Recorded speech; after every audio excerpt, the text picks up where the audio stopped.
and the weekend for us here is looking very stormy.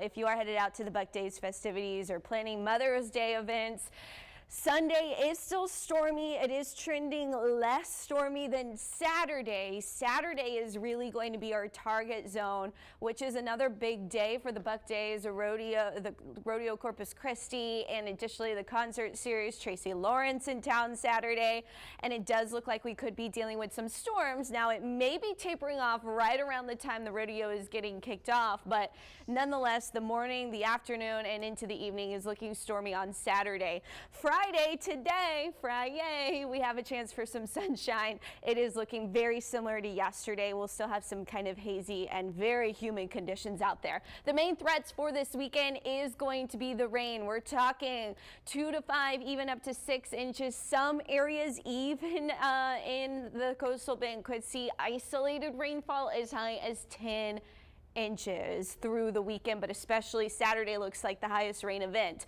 Moderate risk for hail and wind also. That's mostly on Saturday as well. There is a low risk of a tornado. So I'm going to show you these 3 images.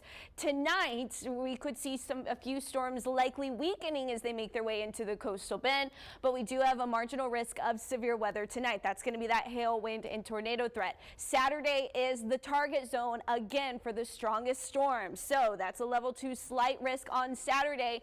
Sunday still looking stormy, but we're not tracking that higher end risk of severe weather. You can see there is still a flooding risk on Sunday, mostly due to all the rainfall that we will have seen on Saturday. Moderate risk, that's a level 3 out of 4, so pretty high risk there for flooding on our Saturday. Friday, we also have a risk of flooding, but that's mostly off to the west there between Del Rio and Laredo and San Antonio. What we are dealing with is mid-level energy that's really going to be fueling these storms, helping create that wind shear as well. So as this mid-level low kind of moves in, we start to see our rain chances increasing likely after midnight tonight based on this mid-level energy. There's a chance we see a few of those storms moving in off the brush country earlier in the evening, but by after midnight when our activity starts to tick up. By Saturday morning, we're starting to see a lot of energy in the area that continues through 3 o'clock, and then there is a break. Look, 10:30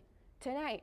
We are seeing a little bit of a break in that energy that will continue into Sunday morning, but we will have to watch out still for several rounds of some of that pulsing energy coming in as another mid-level low starts to sneak in into next week, keeping us in that unsettled pattern. But again, you're not seeing those bright colored reds, which is why it becomes a little bit more scattered, a little bit less of that really heavy rainfall impact. But through Monday, we're tracking some really high-end rainfall. It still looks like this is kind of the target zone for some of the heaviest rain, but McMullen County, Duval County, that area could get in on the isolated 10 inches of rain, 2 to 4 inches closer to the coast, and then closer to 2 inches right along our coastline and up toward Houston. Taking a look outside right now, it's humid, it's hazy, it's going to be very similar to yesterday with partly cloudy to mostly sunny skies with a break in the clouds. When it comes to that rain, again, we have 2 models that are not in agreement even within the next 24 hours, right? So this one has the rain moving in and the strong thunderstorms moving in later in the morning than the model I showed earlier, but it is worth noting that as these storms move through, Saturday morning does look like the worst activity for us, with another pulsing activity coming about 4 to 6 p.m. Then weakening, look at this, as we head into Saturday night. In your 7-day forecast, Saturday will be the worst weather day. I can't emphasize that enough.